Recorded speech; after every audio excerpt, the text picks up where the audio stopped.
Então, boa tarde a todas e a todos. Sejam bem-vindos a mais uma edição das CEO Talks at FIOC. Eu começo por cumprimentar o meu colega de mesa, o Nuno Bernardo. Então, vamos deixar cair os títulos. Sim, perfeito. Exato. A quem agradeço por ter aceitado o nosso convite.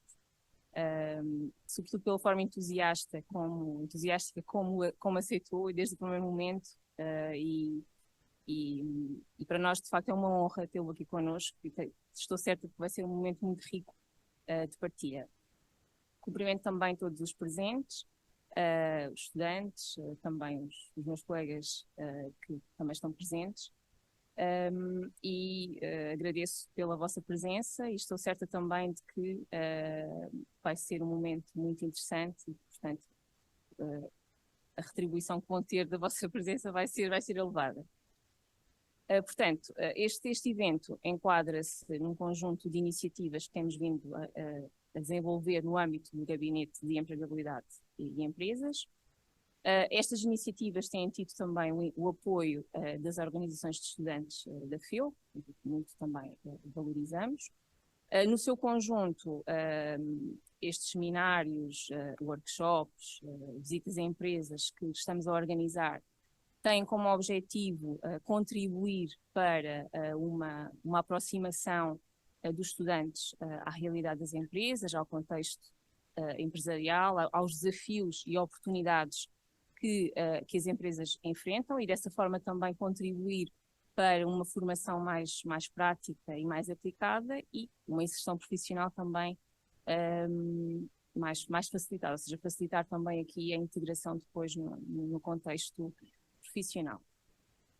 Especificamente as CEO Talks têm como objetivo ser um momento de partilha em que nós convidamos gestores de topo de organizações de referência com o objetivo de partilharem connosco aquilo que tem sido até ao momento a sua experiência profissional, a forma como foram construindo o seu percurso e desta forma também, de alguma forma, contribuir para inspirar os estudantes e conseguirem retirar daqui aprendizagens relevantes para a vossa vida profissional. Para além desta iniciativa das CEO Talks, já temos algumas outras iniciativas calendarizadas, nomeadamente um workshop de desenvolvimento de técnicas de improvisação aplicadas ao contexto empresarial, que é realizado em parceria com a Ordem dos Economistas. Temos também 2 visitas em empresas já calendarizadas, uma delas é precisamente a Superboc e outra é a Olympus. Portanto, são várias iniciativas destinadas aos estudantes. Portanto, peço que estejam atentos e que participem, porque o objetivo é mesmo esse. Portanto, é que vocês sintam que é interessante e que de alguma forma estas iniciativas contribuem para o vosso percurso e para a vossa aprendizagem. Passando então a palavra, antes de passar a palavra, mas passando aqui ao dia de hoje, portanto, e tendo aqui o Nuno Bernardo fazendo só uma breve apresentação, porque naturalmente ele irá partilhar convosco aquilo que tem sido o percurso profissional. Portanto, o Nuno Bernardo é diretor de marketing da Superboc e também administrador executivo do grupo. É licenciado em Gestão pela Faculdade de Economia da Universidade do Porto e tem uma experiência muito rica profissional, nomeadamente uma experiência internacional que envolve a passagem por várias geografias, a Ásia, a África, etc., que ele terá a oportunidade de partilhar convosco, e pensamos que seria aqui a pessoa ideal para vos desafiar também a abrirem horizontes portanto, estou certa de que vai ser uma partilha muito rica. Passo então a palavra. Obrigada, vamos a isso. Conseguem-me ouvir agora? Microfone? Sim? Perfeito. Posso me levantar, Isabel? Muito bem. Se não se importarem, eu vou ficar mais ou menos neste canto, vou tentar não cair, porque eu não consigo ficar sentado muito tempo. Portanto, se eu estiver muito perto, comecem a levantar os braços, está bem? Antes de mais, um agradecimento à Universidade de Coimbra e à professora Isabel, por me convidarem para vir aqui. O desafio que me lançaram na altura foi falar um bocadinho sobre liderança, e eu acrescentei aqui um ângulo da liderança que para mim é importante, que é o propósito. Eu vou-vos falar não da Superboc, seguramente que temos aqui uma casa bastante composta, se calhar pensaram que ia haver a Superboc, esquecem-me de trazer, peço desculpa. Não vai haver Superboc, pelo menos aqui comigo, mas fico satisfeito em saber que vai haver uma visita à Superboc, que inclui provas de cerveja com moderação, portanto vão ter a oportunidade de se vingar por não ter conseguido ter isso aqui hoje. Vocês vão sentir que eu vou falar bastante de mim, mas eu não vou fazer porque me quero vangloriar ou nada disso, ou porque acho que a minha vida foi espetacular e quero olhar-me no espelho. Eu vou contar porque eu pus-me um bocadinho no vosso lado, não é? Pode parecer que já foi há muito tempo e foi que eu fui estudante e que estive desse lado, foi há 30 anos que eu entrei na universidade. Parece que foi ontem, e aquilo que eu vou tentar fazer é contar-vos a minha história para ilustrar a mensagem que vos quero passar. Portanto, eu quando estiver a falar de mim, tenho orgulho da minha vida, seguramente, espero que todos nós aqui na sala tenhamos, mas vou contar isto, acima de tudo, para ilustrar aquilo que eu acredito e uma mensagem que eu gostava de vos passar que vos pode servir para a vida, ou não, no fim avaliaremos isso, está bem? Vamos ver se isto funciona tudo. Feito. Pronto, um bocadinho sobre mim. Eu, de facto, nasci no Porto, família transmontana. Eu estudei na Faculdade de Economia do Porto. A minha paixão sempre foi viajar, mais ou menos aos 14, 15 anos. Comecei a andar à boleia em Portugal, meus pais não achavam muita piada. E depois do Interrail, antes da universidade. Mais ou menos, e vocês já vão perceber porque é que eu tendo a falar tanto disto, viagens sempre foi uma coisa bastante importante na minha vida. Estudei no Porto, eu queria ter saído de casa e estar para fora, por exemplo, Coimbra, mas não foi fácil convencer os meus pais, dado que eu consegui entrar no Porto, portanto acabei por ficar a estar em casa dos meus pais, o que fazia com que passasse metade do ano em casa dos meus amigos de fora que estavam no Porto. Estudei na Faculdade de Economia do Porto, fiz Erasmus, hoje em dia eu presumo, quantos aqui é que já fizeram Erasmus? Ok, temos um grupo relativamente pequeno. Quantos é que pensam fazer, verdadeiramente? Ok, já está a melhorar, muito bem, aconselho-vos vivamente a fazer. Na minha altura, Erasmus era uma coisa assim um bocado estranha, ok? Era só na Europa, acho que agora é Erasmus no mundo inteiro, que é uma vantagem pelo tamanho. Na minha altura era só na Europa e era um grupo bastante pequeno de alunos que se interessavam por isso, sobravam sempre vagas. Mas pronto, naquela lógica de eu querer viajar, fui estudar, fui para Bratislava.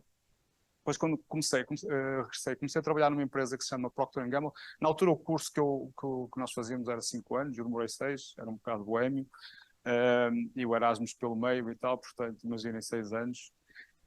Muitos de vocês vão ser mestres, eu não sou mestre. Mas quando regressei, comecei a trabalhar numa empresa que se chama Procter & Gamble, que é uma empresa de produtos de grande consumo. Quem é que conhece a empresa, mais ou menos, só para situar aqui a conversa? Ok, um grupo pequeno. A Procter tem essencialmente shampoos, o Head & Shoulders, Pantene, tem fraldas Odot, tem os pensos higiênicos Evax, tem o Fairy, o Tide, o Ariel, tem os perfumes Dolce & Gabbana, tem Gillette. É a maior empresa de produtos de grande consumo do mundo. Procter, Gillette, Unilever são as maiores, Coca-Cola. A Procter é pouco conhecida porque ela não faz muita publicidade à empresa, faz publicidade às marcas.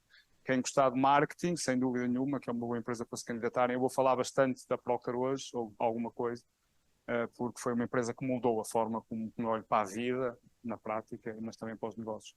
Comecei na Procter, 1 ano em Lisboa, 3 anos em Madrid, 3 anos em Budapeste, 4 anos na Suíça a trabalhar em inovação.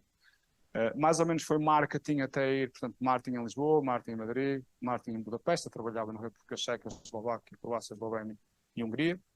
Depois, quando fui para a Suíça, fui trabalhar em inovação, que para mim foi uma coisa completamente diferente, trabalhar com cientistas que estavam espalhados na Europa. Foi uma experiência fantástica. Para mim deixou de ser aquele marketing tradicional, fazer publicidade e começar a pensar em tendências, inovações e planos a 5 ou 10 anos.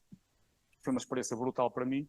Mas depois, ao fim de 4 anos a viver em Genebra, não sei quem é que conhece a Suíça ou não, quem gosta de uma vida boa, no horário, com salários bons, com uma vida controlada, é perfeito.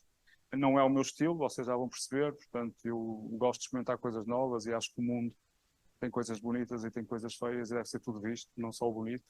E portanto já estava a ficar um bocado cansado da bolha de Genebra, da Suíça, e falei na empresa e pedi que me arranjasse alguma coisa mais entusiasmante, ou então consideraria sair da empresa. E ligaram-me um dia, eu estava no autocarro entre a minha casa e o escritório, e ligou-me o presidente da Procter a dizer que, pronto, tinham conseguido um lugar, a Procter queria entrar em África, ia entrar no Quénia, E, portanto, estavam à procura de alguém para ser diretor-geral, Quênia, Uganda, Tanzânia, e mais uns países, Burundi, Zâmbia, são para aí 13 países, porque a Procter não existia lá. E se eu estava interessado, não é? E eu, na hora estava no autocarro, eu disse sim, claro que sim. Ele parou assim, do outro lado, disse, olha, mas conhece o Quênia? Não, nunca fui. Conhece a África Negra? Não, nunca fui. E aceito? Aceito. Pronto, desliguei o telefone, cheguei a casa, abri o Atlas, que é o meu livro favorito, comecei a ver onde é que estava o Quênia no mapa. Fica na linha do Equador, se forem ao mapa, significa que tem bom tempo o ano todo, tem mar para fazer mergulho, portanto eu fiquei todo satisfeito com a escolha. Quando aterrei lá, na primeira noite que aterrei lá, comecei a olhar à volta e disse, meu Deus, o que é que eu fiz, não? E foram na prática os melhores 3 anos da minha vida. A seguir a isso, depois fui trabalhar para a China, eu queria muito trabalhar na China, como sabem é a segunda economia, a segunda maior economia do mundo, vai ser a primeira, depende das opiniões quanto ao tempo que vai demorar. E eu queria muito ir trabalhar para a China para conhecer a cultura asiática que eu não conhecia. E fui para a China, tive 3 anos. A minha mulher é sul-africana, by the way, conhecia no caminho, e depois fomos os dois para a China. O nosso primeiro filho, que é o Ramiro, já nasceu lá, nasceu em Hong Kong. Aliás, tem nome chinês, Hua Minlong, sendo que isso significa Ramiro em chinês. E estava lá, íamos ficar lá mais, estava lá há 3 anos, ia ficar lá mais um ano e ligaram-me um dia da Super Bowl, ok? Eu sempre dizia a brincar que só voltava para Portugal ou para trabalhar, ou para me reformar no Douro, que os meus pais são transmontanos, ou então para trabalhar para a Super Bowl. E eu dizia isto, a brincar e a sério, porque eu sou apaixonado pela marca Super Bowl, presumo que muitos de vocês também. Podemos falar melhor sobre isso na queima das fitas ou na visita à Super Bowl, mas de facto para mim uma empresa de referência é uma marca de referência. E quando me ligaram, basicamente tive que parar para pensar, estava há 16 anos na Procter, tinha um cargo bastante elevado, estava já como vice-presidente na China, e foi assim uma decisão importante na minha vida, voltar para Portugal ao fim destes anos. Nunca tinha trabalhado com portugueses, praticamente, né? Deste tempo todo fora. A minha mulher decidiu em 24 horas que devíamos ir, porque estava com vontade de vir em Portugal. Eu demorei para aí 2 meses a aceitar, e portanto as mulheres têm sempre razão e ganham tempo. E pronto, isto foi há 6 anos atrás, portanto estou de volta há 6 anos atrás, bastante feliz por estar de volta a Portugal. O que é que eu faço na vida? Outros interesses que é importante para aquilo que vos vou contar hoje. Bom, pequenas empresas, eu acredito que quem é que está em gestão, negócio, economia, gestão? Ok, é a maior parte, perfeito. Às vezes, se calhar, vocês devem pensar o que é que eu devo fazer, se devo trabalhar numa empresa grande, se uma grande corporação, ou devo ir para uma startup ou para uma empresa mais pequena. Nos meus tempos, toda a gente quer ir para empresas grandes. Eu acho que hoje, provavelmente, já é 50-50, porque há muito espírito de startup, empreendedor, e está a ser estimulado, isso é bom, e, portanto, começa a ser mais sexy e trabalhar em startups. Eu acredito nos dois. Eu acredito que se aprendem coisas diferentes. Sempre acreditei nisso. Antes não chamavam startups, chamavam-se empreendedores, abrir novas empresas, empresários, novos empresários. Portanto, ao longo da minha vida sempre fui fazendo as duas coisas. Trabalhava na Procter, isso era o meu cash cow, se quiser, é o meu salário, onde eu aprendi, onde eu desenvolvi muito skill de gestão e aconselho muito começarem por empresas grandes, onde aprendem sobre estrutura, mas depois ao longo da vida fui fazendo algumas empresas, de imobiliário, de moda, lancei com a minha mulher, etc. Pronto, fui convidado para ser professor na Porto Business School, dou uma cadeira no MBA Executivo no fim da cadeira, e basicamente é isso. Já vão perceber porque é que eu vos estou a contar isto tudo, porque vai ligar com o tema de hoje que vamos falar. Esta é a minha família, já foram conhecendo, o Ramiro, a Maria Ramiro e a Francisca Ramiro. O Ramiro é um nome importante da minha família. Minha mulher chama-se Júlia, e aquilo é o Ramiro no dia que eu aceitei trabalhar para a Superboc, estávamos em Hong Kong, consegui encontrar, ele não bebeu, ok? Juro, consegui encontrar o meu Superboc em Hong Kong e estava um bocadinho a celebrar a decisão que tomei na minha vida. Foi bastante importante. Ora bem, eu queria falar hoje sobre Purpose Driven Leadership. Vamos lá. Eu tenho a apresentação em inglês, eu peço desculpa por isso. Primeiro, porque eu normalmente faço as coisas em inglês, é mais fácil para mim, até porque depois posso usar em fóruns diferentes, lá fora, etc. Segundo, alguns dos slides que eu retirei daqui são slides que eu uso no MBA Executivo que estão em inglês. Mas pronto, peço desculpa por isso, mas acho que também me podem ouvir em português e ir acompanhando a mensagem. Portanto, eu queria falar de liderança com propósito. Portanto, vamos falar de duas coisas, vamos falar de liderança e vamos falar de propósito. E quando falamos destas coisas, eu vou já desmistificar. Quando eu falo de liderança, não é liderança hierárquica de ser um chefe, ou ser um diretor, ou ter um cargo importante, ou ter pessoas a reportar. Para mim, a liderança é qualquer pessoa pode e deve desenvolver skill de liderança, independentemente da função ou idade. Vocês, definitivamente, eu vou usar exemplos vivos de como é que eu, por exemplo, quando estou a entrevistar estudantes universitários, que eu gosto bastante de entrevistar, Eu estou a ouvir-vos falar e eu estou imediatamente a fazer leituras de como é que eu meço esta pessoa na minha escala ou na minha definição de liderança. Mas mesmo lá em casa, por exemplo, que é um exemplo um bocado caricato, a senhora lá de casa, que limpa a nossa casa, a Ana, acho que é das pessoas que eu conheci na vida com maiores skills de liderança. Porque se olharmos para os critérios dela pensar em fazer as coisas diferentes, mobilizar outras pessoas, ter uma capacidade de fazer muitas coisas, etc., são tudo critérios que na minha definição de liderança qualificam. Eu digo sempre, eu já a estimulei para voltar para a escola, porque olha, você vai acabar o curso e vai ser aqui uma top, só que ela está feliz com a vida dela, não percebe bem aquilo que eu estou a tentar dizer, mas é uma pessoa extraordinária. Portanto, eu quando falo de liderança, não falo de liderança de ser chefia ou autoridade, falo de algumas coisas que skills comportamentais são importantes para nós. Eu vou aprofundar um bocadinho isso. Quando falo de propósito, é a mesma coisa. Hoje em dia a palavra propósito, purpose, né, está muito à voga. Eu digo isso muito que a vossa geração, quem é que nasceu depois de 2001 ou depois de 2000? Pronto, vocês são todos geração Z, ou praticamente todos geração Z, ok? Que é bom. Acho que nunca tive uma concentração tão grande de pessoal da geração Z.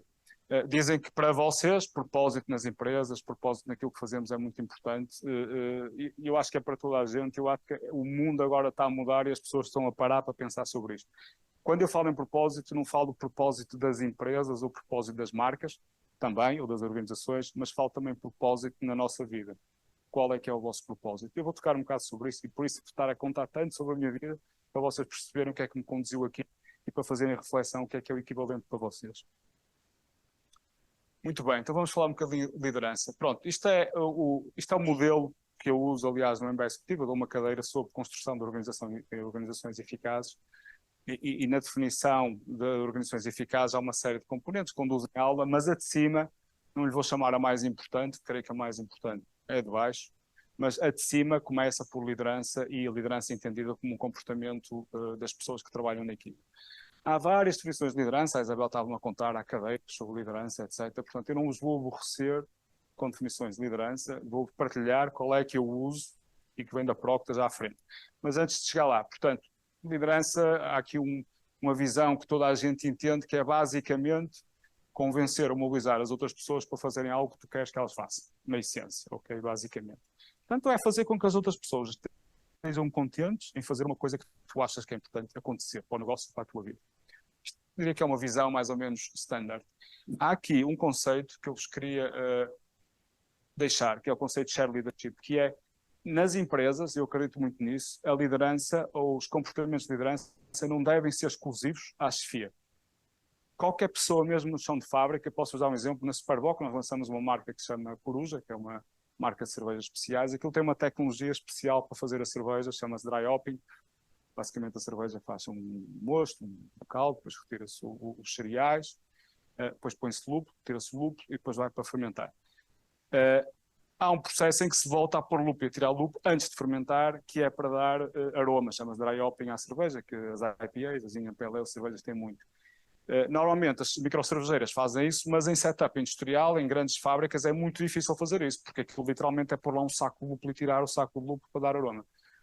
E quem desenvolveu, nós andámos com uma empresa XPTO a tentar desenvolver a tecnologia para fazer isso em 100 mil litros, em tanques de 100 mil litros, não conseguíamos. E houve um senhor que trabalha lá, chão de fábrica, que é o seu Lopes, nós até lhe chamamos o Lopes Gun, que inventou uma tecnologia para conseguir fazer isso. Isto tudo para ilustrar o quê? O conceito de liderança é para toda a gente, para todas as idades. E, portanto, pensem sobre isso e como é que vocês, onde é que estão? Todos estarão em pontos diferentes. Eu, se entrevistar 10 de vocês, vou ter a minha leitura, quem são aqueles que têm o skill, o comportamento de liderança mais desenvolvido, mas todos podem arrancar. Primeiro é preciso ganhar notoriedade, o que é que significa isto, e depois todos podem desenvolver skill de liderança, e eu vou falar um bocadinho sobre isso. Pronto, isto seguramente tem nas aulas, vou-vos deixar. Isto é um conceito na Procter, este CEO chamava-se A.G. Lafley, portanto, A.G. Lafley, podem consultar, e eu acho que provavelmente nos últimos 5 anos, a Procter deve ter mais ou menos 175 anos, provavelmente nos últimos 50 anos da Procter há de ser considerado o CEO mais relevante da empresa em vários períodos. Ele foi CEO 2 vezes, depois saiu, a empresa entrou em crise, voltou a entrar. E era uma pessoa inacreditável, está reformado neste momento, quer acreditar, e deve ter uma boa pensão. E eu tive a honra de o conhecer, de me cruzar com ele algumas vezes na China, em África, etc. E ele acredita e foi das pessoas que mais desenvolveu este conceito de liderança. Quando se entrevista pessoas, quem está do outro lado, by the way, vocês são treinados aqui na faculdade para ir a entrevistas? Levantem o braço. Sim? Ok. Só uma pessoa que foi treinada aqui para entrevistas ou os outros estão com vergonha? Volto a repetir. Quem é que foi treinado na escola para fazer entrevistas de emprego? Ok. Poucas pessoas. Temos aqui uma oportunidade clara. Na Faculdade de Economia do Porto não se fazia, eu não sei se ainda se faz isso, de ensinar os alunos como é que se vai a uma entrevista de emprego. Normalmente nas escolas, nas universidades com mais tradição, com mais história, mas também com mais legado, um bocadinho mais ortodoxas, não se tem isso muito desenvolvido. Na Faculdade de Economia do Porto era assim, não é? Depois quando eu fui para a entrevista, por acaso sentei-me com um tio meu antes, que vive em Lisboa, e que me deu algumas luzes. Olha, hoje em dia eles não olham para a hora que tu chegas ao trabalho, isto há 30 anos atrás, não é? Não olham para a hora que chegas ao trabalho, não olham para ver se tu fazes tudo direitinho, olham para outras coisas, por exemplo, liderança. E, portanto, quando eu estou no outro lado a entrevistar alunos, eu estou a entrevistar alunos e estou a olhar para competências comportamentais.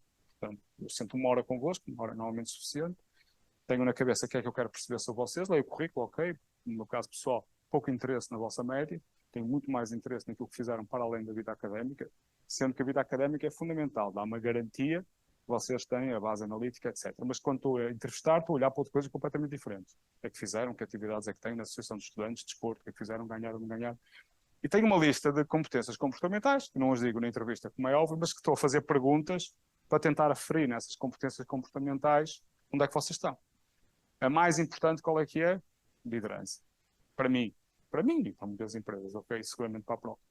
Portanto, eu estou sempre à procura de indícios do passado. Eu nunca pergunto onde é que te vês daqui a 20 anos, numa entrevista de trabalho. Eu pergunto sempre o que é que vocês fizeram para trás, que me dá um indício de que vocês são fortes nesta competência. A segunda, by the way, é a capacidade analítica. Bom, na Procter acredita-se muito nisto. Este senhor tem muito a ver com isso, na liderança. E o que é a liderança na Procter?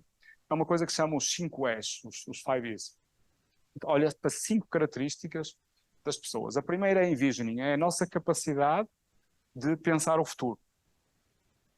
Onde é que o mundo vai estar daqui a 10 anos? Onde é que esta marca deve estar daqui a 10 anos? O que é que está a acontecer da tendência que eu tenho a agarrar? Isso chama-se envisioning, ok? Isso é parar para pensar e projetar para onde é que vão, quais são as tendências, e depois, se daqui a 10 anos vamos estar ali, o que é que eu tenho que fazer hoje para mudar isso?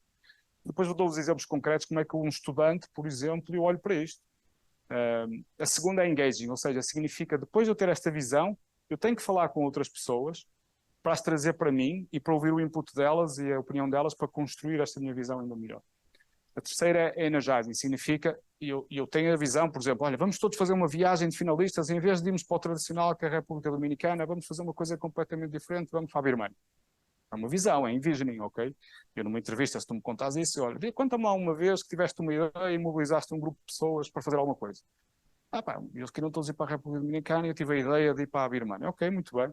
Então, vai. E depois como é que convenceste os colegas? E esta parte, como é que convenceste, chama-se energizing, ok? Significa motivar as pessoas que estão à tua volta para a tua ideia. A quarta é depois ajudá-los, ok? Temos todos a mesma visão, vamos todos para a Birmania, estamos todos energizados, contentes por isso. Bem, agora falta-nos dinheiro, não é? Como é que vamos conseguir dinheiro para ir para a viagem? Ok, então conta-me lá, como é que fizeste? Começamos a fazer umas rifas e não sei o quê. Ok, e mais? Isto é enabling. E por fim é executa. Aconteceu, não aconteceu a viagem, correu bem, não correu bem. É uma parte que antigamente não era considerada dentro de liderança, era uma coisa execucional. Hoje em dia, o fazer acontecer no mundo em mutação é uma característica muito importante de demonstrar que nós estamos em controle da nossa vida. Isto aqui não aplica só a empresas. Pronto, eu vou-vos dar aqui alguns exemplos que relacionam com a minha vida. Por exemplo, eu muito cedo tive a visão que queria viver fora de Portugal. Eu estava pronto para deixar a universidade no ano 3, tinha tudo preparado para ir trabalhar para um hotel em Inglaterra. Okay? No dia que eu comuniquei aos meus pais, que quase caíam para trás. Tinha bilhetes de avião, tudo. Estava farto da faculdade, aquela faculdade de gestão ótima, lá mas muita economia, muita finança. Há 30 anos atrás, eu disse, não é para mim, quero ir vir para fora, tinha tudo preparado. Pronto, felizmente houve um primo mais velho que me moveu da ideia. Disse, podes fazer isso mais tarde, agora acaba o curso. E acho que foi um bom conselho, não estaria aqui hoje, não sei, se calhar fazer outras coisas igualmente interessantes. Mas esta ideia de que um dia querer ver fora, isto é uma característica, é uma visão. Vocês terão uma visão para a vossa vida, qual é que é? A segunda é, convencer os meus pais para fazer Erasmus. Não foi fácil, naquele tempo era considerado um luxo. O meu pai dizia, viajar é um luxo. Eu, desde miúdo que trabalho, durante o ano para poupar dinheiro para conseguir viajar, sempre foi a minha paixão. Energizar, por exemplo, lembro uma vez que apareceu um amigo meu da faculdade que quisemos montar um grupo de teatro, que era o Ecoteatro, na Faculdade de Economia. Acho que ainda existe hoje, não sei, a última vez que verifiquei existia. Isso é energizar as outras pessoas. Portanto, todas estas características de liderança, a pensagem que estou a pensar, a passar, isto não é exclusivo de pessoas que trabalham, não é exclusivo de chefia, são competências que nós temos que ter no nosso dia-a-dia e temos que exercitar. Agora, falamos de liderança, eu queria falar de propósito. Mas falar de propósito, tal como eu vos disse, a primeira coisa é qual é que é o vosso propósito na vida? Qual é que é o vosso propósito na vida? É uma pergunta assim super filosófica. Há pessoas muito céticas em relação a ter esta conversa, que não acreditam que isto não é importante. Não vou entrar nesse debate, eu acredito evidentemente que é importante, senão nem sequer estava aqui a falar sobre isto, mas também não acho que é uma coisa filosófica ou espiritual, uma coisa prática. O que é que vos apaixona? Onde é que vocês se veem daqui a 10 anos? Quando olharem para trás, quem é que é a pessoa que vocês querem ser? E, portanto, para mim, falar de mim, evidentemente, passa por uma parte muito importante, que é falar, conhecer novas culturas, estar fora da minha zona de conforto e sair de Portugal, ou sair, é independente ser Portugal. Há bocado estamos a ter uma conversa de, ok, vocês estão em Coimbra, provavelmente uma parte muito importante de vocês é daqui ou é perto daqui, e, portanto, quando estão a procurar emprego, se calhar estão a procurar emprego de empresas daqui, o mundo é enorme, ok? Vocês estão em fase de descobrir e abrir, ok? Os horizontes. E nós, no dia a dia, estamos metidos naturalmente naquilo que é a nossa vida e estamos confortáveis com ela e não há nada de errado com isso. O ser humano funciona assim. O conforto, a rotina ajuda-nos a viver felizes. Não há nada de errado com isso. E nem todos temos que sair de Portugal. Estou a falar isto porque é a minha paixão. Vocês terão outras. Se a vossa paixão é ser artista, então não estejam a fazer gestão porque é aquilo que a vossa família espera de vocês. O meu ponto é, o que é que vos move? Qual é que é a vossa paixão? E essa, vão com ela. No que toca a abrir os horizontes, eu dou-vos um conselho muito importante que é, se não fizeram Erasmus e estão a pensar a fazer, façam. Se houver uma oportunidade numa empresa que seja fora de Portugal, façam, abram os horizontes. Vocês estão na fase de abrir e de aprender. Se calhar dizem que agora Coimbra é a melhor cidade do mundo para viver, depois se calhar vão para Madrid, se calhar Madrid vão para Nova Iorque, e no fim do dia não há melhor sítio para viver do mundo, todo o mundo é perfeito e é fantástico, o que importa é nós abrirmos os horizontes. Faz parte do meu propósito. No contexto de organizações, e tocar aqui em alguns exemplos, enfim, a definição de organizações passa por um grupo de pessoas orientadas à volta de um propósito, não é de um objetivo, é de um propósito que mobiliza a organização. E eu acredito muito nisto, acredito muito em construir equipas e eu acredito que metade do meu tempo deve ser dedicado a construir o negócio e a outra metade do meu tempo, estou a falar de tempo profissional, okay? A outra, depois tem a outra metade ainda mais importante, que é tomar conta lá dos macaquinhos lá em casa. Mas do ponto de vista profissional, metade do meu tempo deve ser construir negócio e a outra metade a construir organização, a construir equipe. Vocês perguntam, é mesmo assim? Porquê é que eu estou aqui hoje? Eu não estou a construir negócio. Quer dizer, espero que vocês saiam daqui depois das aulas, vão ver uma Superboc e ajuda às vendas da Superboc. Mas não foi isso que me trouxe aqui. O que me trouxe aqui foi construir organização, foi construir pessoas, desenvolver pessoas. Pode ser que a minha mensagem seja mais relevante ou menos relevante para vocês, mas é esse o meu objetivo.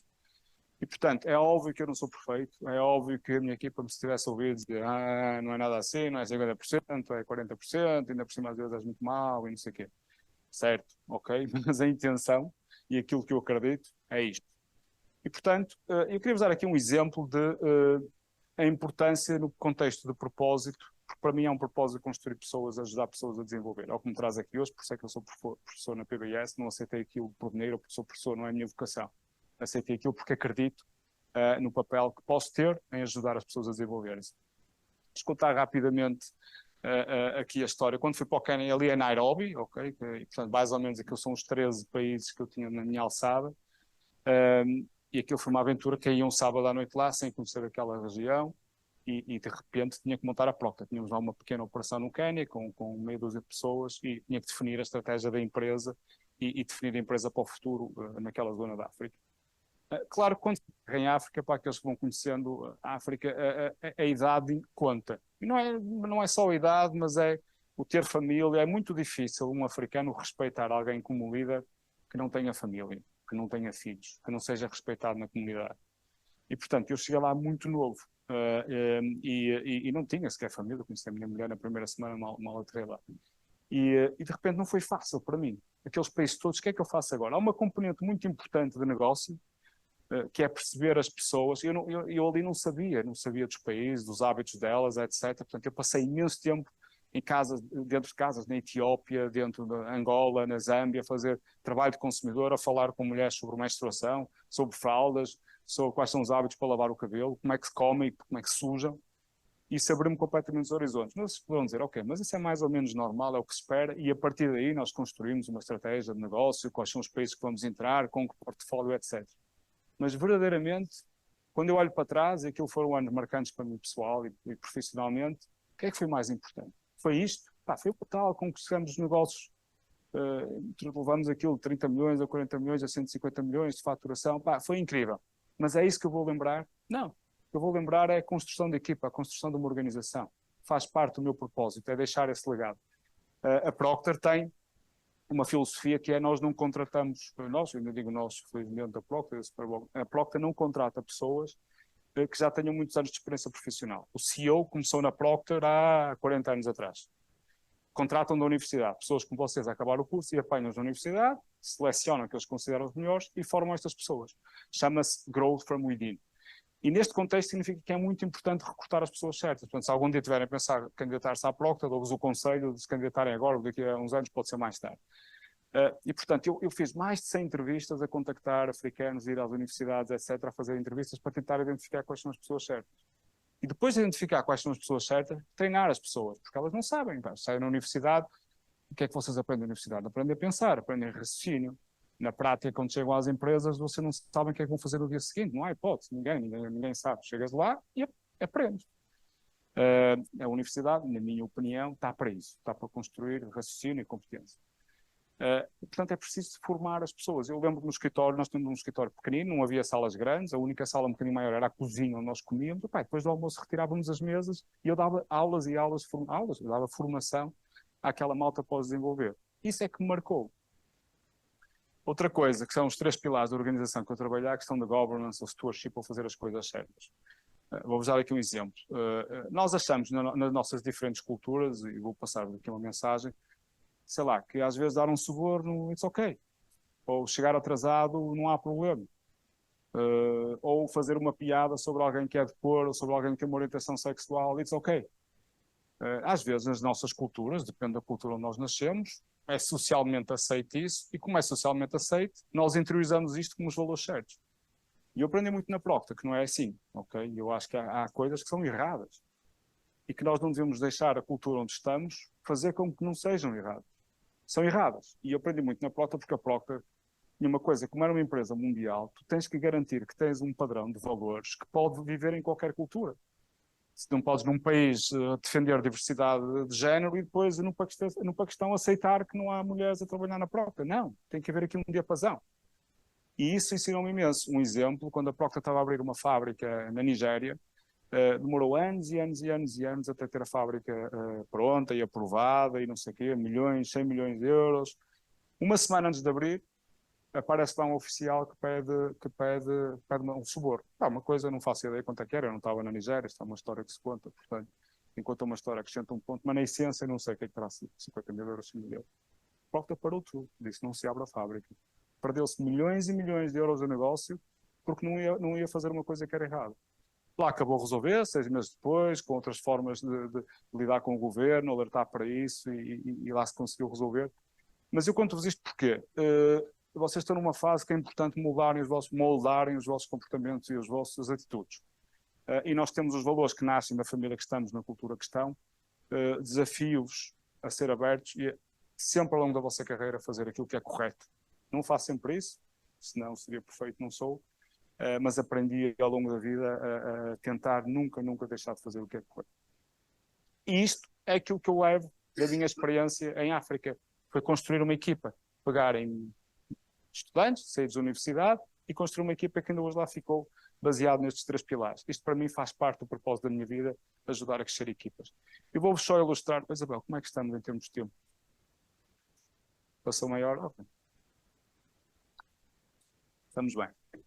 Eu vou-vos ilustrar só para viverem um bocadinho aquilo que eu vivi nos tempos da África e perceberem porque é que isto para mim tem tanto impacto. Teria histórias, eu creio, igualmente entusiasmantes sobre a China, etc., mas acho que a África, sem dúvida nenhuma, marcou, e aliás está no sangue da minha família neste momento. A menstruação em África é um tabu na maior parte dos países, ok? Portanto, os pais não falam sobre isso, as mães não falam sobre isso, não se fala na escola, e portanto, quando acontece é uma surpresa, é um choque, depois quando vão para a escola não há muito pensos higiênicos que sejam baratos e que sejam disponíveis para a população, portanto, as miúdas usam papel higiênico ou panos para controlar a menstruação, e depois chegam lá e sujam-se e os outros meninos brincam com elas. Isto é um drama, começam a faltar à escola com vergonha. Isto é um drama, é um tabu. E, portanto, como parte da nossa estratégia de crescer em África, a nossa própria, nós tínhamos no portfólio várias coisas, detergentes, fraldas, etc. E muitas delas podiam dar muito mais dinheiro do que pensos higiênicos.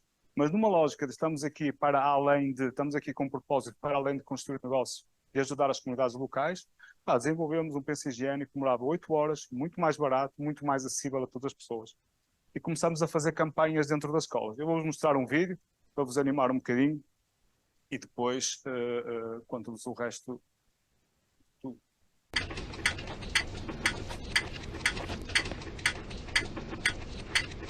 Where are you going? I check. On the bus I check. In the class I check. Every hour I check. When I walk I check. I twist I check. I cover I check. I hide I check. Every hour I check. Check that always. Check days are gone. No check days are gone. I study, I sit, I stand. No check. 8, no check. 8, no check. Up to 8 hours long.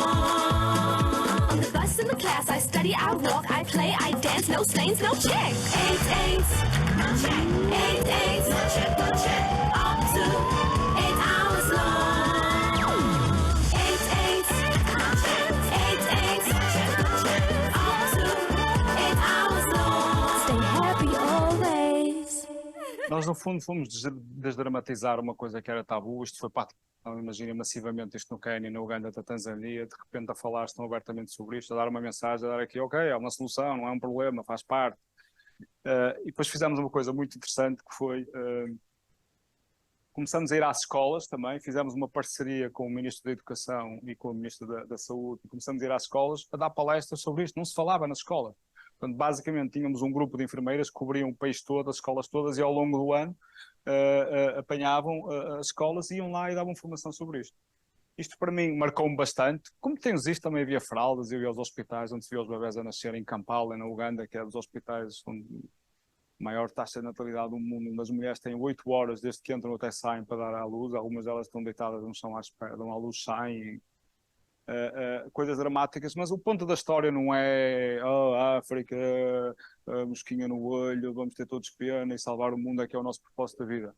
Esqueçam, não é isso que eu estou a tentar passar. Aquilo que eu estou a tentar passar é quando nós fazemos alguma coisa na vida, estamos numa equipa, numa empresa, que nos sentimos apaixonados por aquilo que estamos a fazer e achamos que vai contribuir para alguma coisa para o mundo ou para a sociedade, isto faz-nos sentir melhor e para mim isto é propósito. Enfim, nem tudo foi pera doce em África, passei por uma revolução no Egito, que teve problemas da cadeia de abastecimento, passei por ataques terroristas, já tinha saído no Quênia, mas este era um restaurante onde havia basicamente 3 a 4 vezes por semana no centro comercial, onde houve um ataque terrorista. Enfim, altos e baixos, mas para estimular que quando eu entrei lá e aterrei lá, entrei com um sentido de missão para a empresa.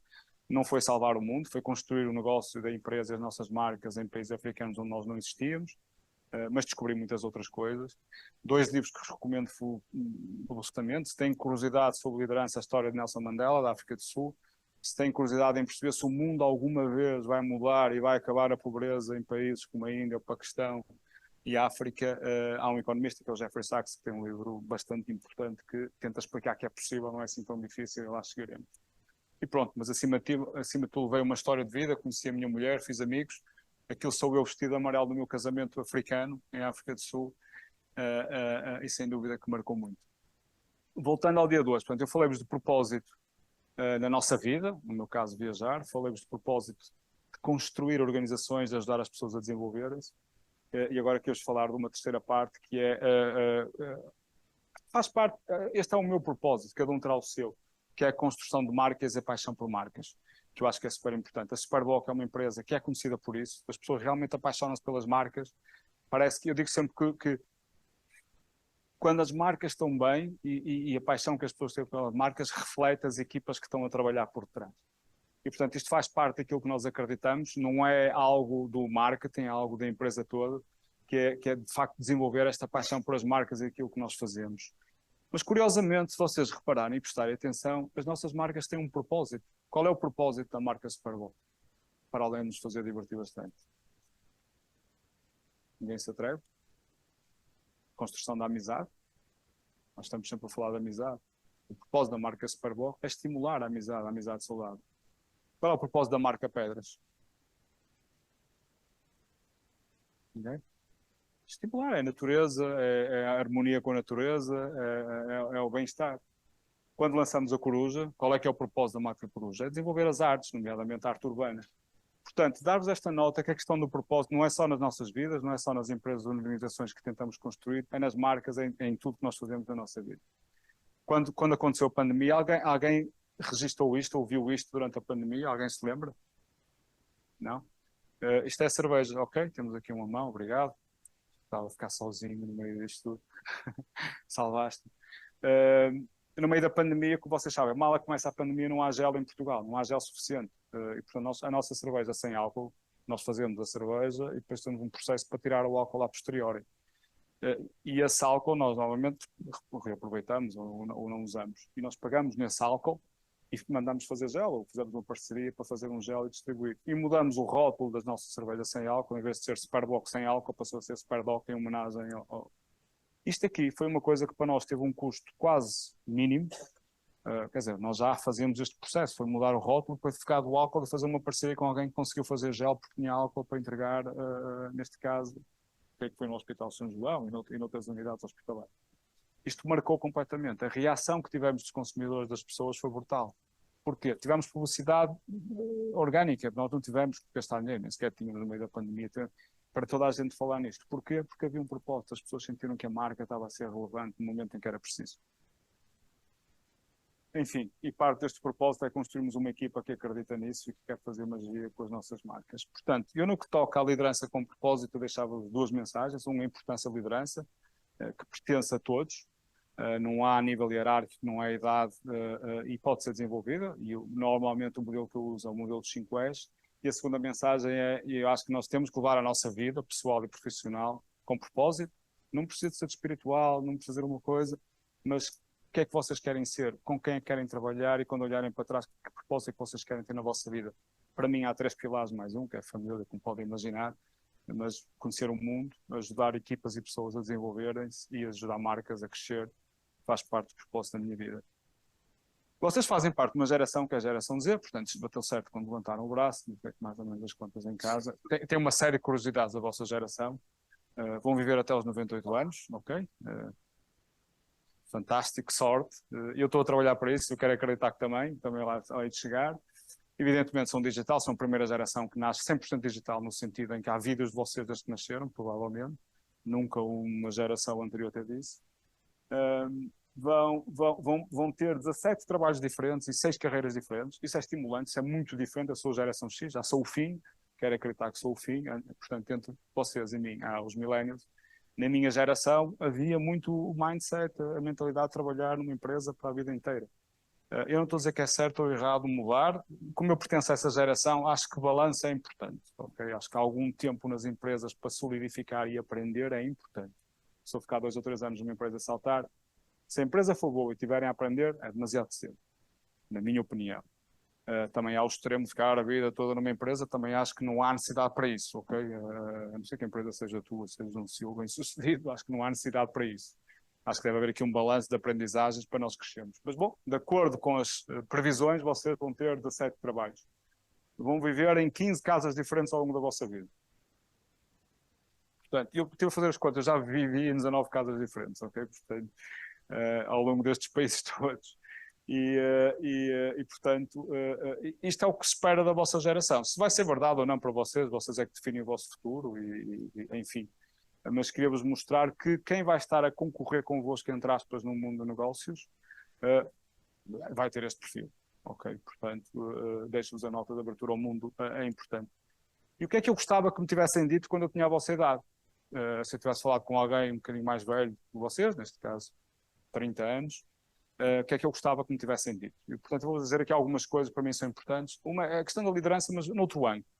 Vocês têm que estar no lugar do condutor da vossa vida. Pá, não deixem que sejam os vossos pais, o vosso namorado. Vocês têm que determinar quem é que vocês querem ser e quão longe é que querem chegar e ir no lugar do condutor. Não vão atrás ou ao lado. Não. Conduzam a vossa vida. A segunda mensagem é: sigam a vossa história. Não há certo ou errado. E uma pessoa vai para aqui, depois gosta, não gosta, muda. Não há história. É a vossa história. Não é a história dos vossos pais, não é a história de... Também não é a história de ficar sentado no sofá. Seguramente que não é essa a história.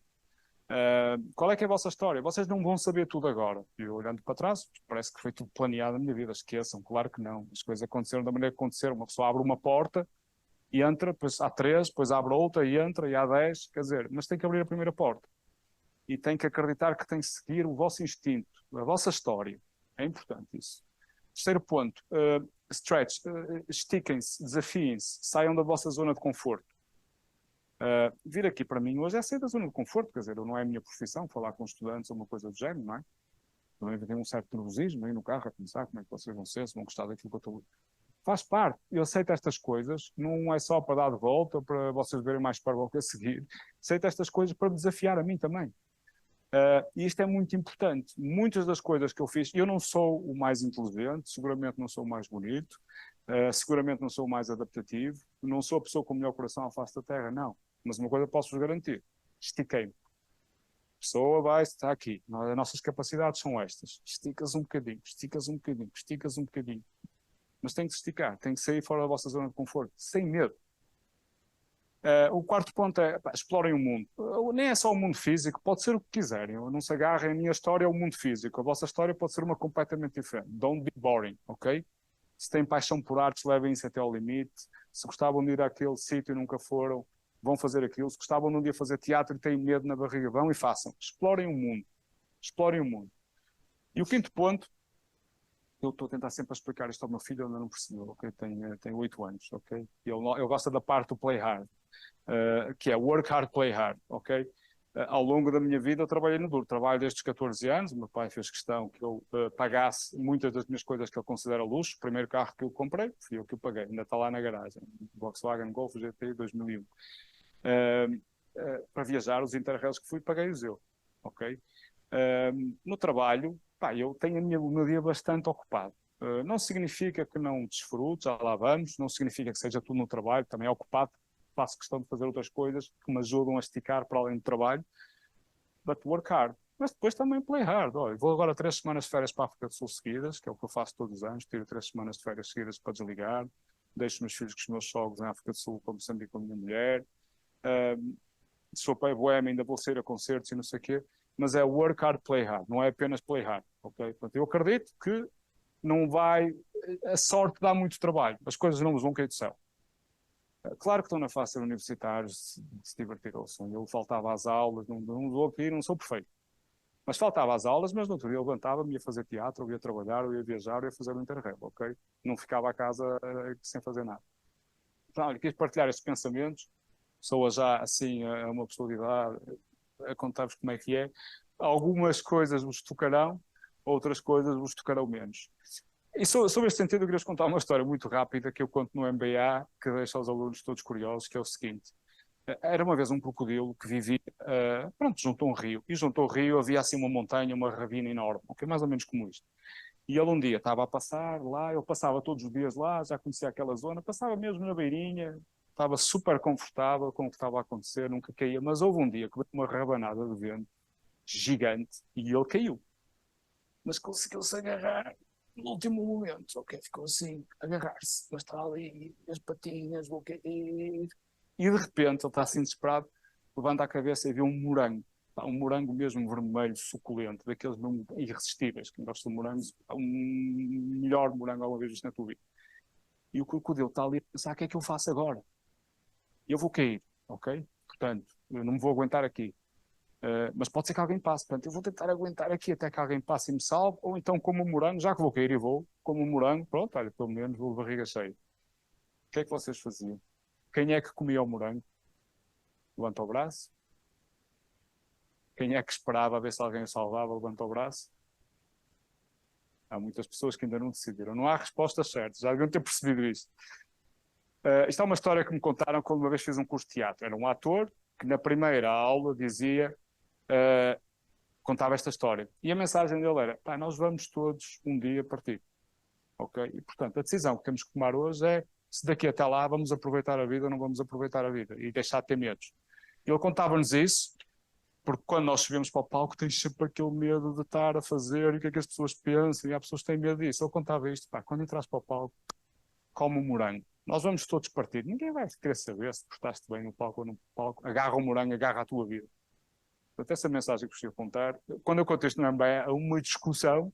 Quem está a defender que não, e se alguém me salva, depois posso comer 10 morangos. Alguém diz, mas eu não gosto de morangos, pode ser um bife. Pessoas com 35 a 45 anos, ok? Supostamente grandes gestores de todo. Muito bem.